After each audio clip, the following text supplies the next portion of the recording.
me with a tweet where he said something like, there is not one single human being who is plus EV in tough super high roller bowls. It's not 2005. You can't be loosey-goosey chatting at the table.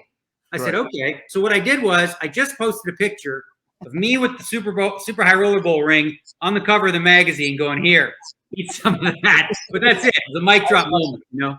I love it. Like when you sit next to a player like that, who clearly you have some personal issues with, and understandably so, how do you not let that affect your play? Obviously, you're the utmost professional, and that goes to anybody. If you don't personally like somebody, you can't let it affect the way you play. How do you control that?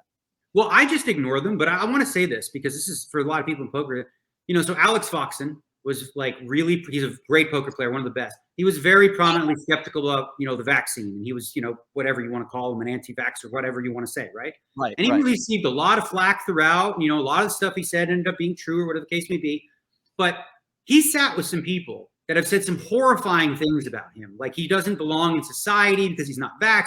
This is even after we already knew that it doesn't stop transmission. Right. And it was really horrible. But watching him, he's a big man already. He's like 6'4", 260 pounds. Watch him converse with these people at the table respectfully and civilly. He's the bigger man in more ways than one.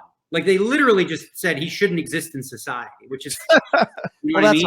That's absurd. I mean, we can all disagree on things and have respectful conversations, even though I would probably disagree with him on his stance on vaccines. But it doesn't mean you'd be surprised that, like, again, I don't agree with him on a lot of what he said, but a lot of the stuff he said at the time, you know, it's been a couple of years, ended up being accurate and being true. You know, so you know, you have to, and you have to look at his motivation, right?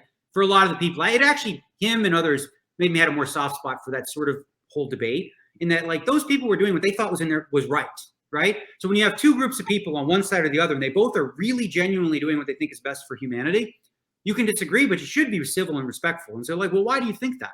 And he would always, you know, back up his points with reasonings and things like that. And again, I don't agree with him on a lot of the stuff he said, but some of the stuff ended up being correct.